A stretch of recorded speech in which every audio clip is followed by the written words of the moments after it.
এটি হচ্ছে গণতন্ত্র এবং স্বাধীনতা।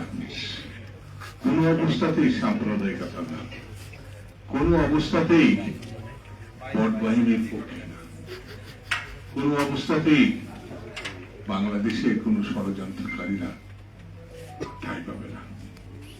আপনাদের নিশ্চয় একটা ধারণা আছে, আপনারা নিজেরাও এই সম্বন্ধে বিভিন্ন জায়গায় আলোচনা করেছেন। সেটা হচ্ছে বাংলাদেশে গত 1.5 বছরের অধিককাল সময় প্রচারণা এক ধরনের বক্তব্য সারা দেশে প্রচার করা হয়েছে। একটি দল গত 100 বছর ধরে যা কখনোই অর্জন করতে পারে নাই, এবার সেটি করবে, অর্থাৎ তারা রাষ্ট্র ক্ষমতায় যাবে।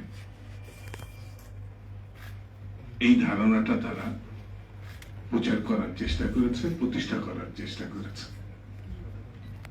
পাকিস্তান আন্দোলনে তারা সমর্থন করে নাই, ব্রিটিশের পক্ষে ছিল। একটা ভুল। 71 সালে আমি অনেকবার বলেছি, এদেশে কৃষক, শ্রমিক, মেহনতি মানুষ, খেটে খাওয়া মানুষ, সেও মুক্তিযুদ্ধকে সমর্থন করেছে এবং জেনেছে পাকিস্তান থাকবে না। একটা দল এই বিপরীত স্রোতে গিয়ে পাকিস্তান রক্ষা করার জন্য অস্ত্র হাতে তুলে রাজাকার আল বদর বাহিনী বানিয়েছিল, প্রশিক্ষণ দিয়েছে। এটা আপনারা সবাই জানেন। 24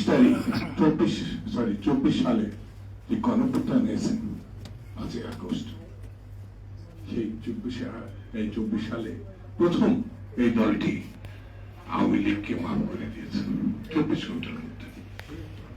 তীব্র সমালোচনার মধ্যে তারা আবার 2 দিন পরে জাতির কাছে ক্ষমা চাইছে এবং তাদের মন্তব্যের জন্য সে দুঃখ প্রকাশ করেছে। এই দল প্রচার করেছিল যে তারা ক্ষমতায় আসছেন উদ্দেশ্যপূর্ণ নিয়ে। কয়েকদিন আগে একটা জরিপ বাজারে আসছে, আপনাদের নজরে আসছে কিনা জানি না, 4টা প্রতিষ্ঠান। তারা দেখাইছে বিএনপি এবং ওই দলটির সঙ্গে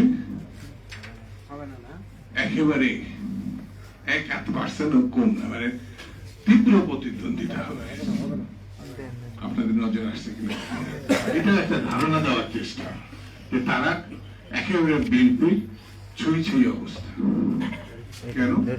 তারা আন্দোলন করেছে, কেন? তারা রাস্তায় ছিল, কেন? তারা মানুষের পক্ষে ছিল। এই কারণে তাদের 3% ভোট 40% গেছে। কত পার্সেন্ট হলো? 3% থেকে 40-এ। হ্যাঁ, তার মানে 3টা সিট 40টা সিট হবে, ঠিক না? ঠিক তো? বিএনপি কি ঘরে লুকিয়েছিল? বিএনপি আন্দোলন করে নাই। বিএনপির প্রধান 6 বছর, 6 বছরের কারা নির্যাতন, 6 বছর জেল খাটে নাই। আমাদের তারেক রহমান সাহেব 18টা বছর তাকে প্রবাসে জীবন যাপন করতে হয়েছে জীবন বাঁচানোর জন্য। অসংখ্য নেতা কর্মী আমাদের গুম হয়েছে, অসংখ্য নেতা কর্মী আমাদের জেলে গেছে, লক্ষ লক্ষ মামলা আসামি হয়েছে আমাদের নেতা কর্মী। তাহলে আমাদের যদি 40 ভাগ বা 50 ভাগ ভোট বেড়ে থাকে, খেয়াল করে, মানে জামাতের মতো তাদের বেড়ে 40 হয়েছে, আমি ধরি সিট, তাহলে যদি ডবল হয় তাহলে তো 400 হবে। 400 হবে না নাকি? একটু আওয়াজ দেন না। 400 হলে তো 300 আমাদের জাতীয় সংসদের সদস্য, 100 তো বেশি হয়ে যায়। এদের যদি আমি বলি মুনাফিক, তাহলে বলবে আমাদের সবাই খারাপ কথা বললো দুটো ভাই, আমাদের সঙ্গে খারাপ কথা বললো। কোথায় যেন পড়লাম, মৌলানা ওয়াসিমি বলেছিল, সাগরের পানি যদি নীল হয়, নীল নদের পানি নীল হলে নীল না, ঠিক তেমনি জামাত যদি ইসলামী হয়, ওটা ইসলামী দল না।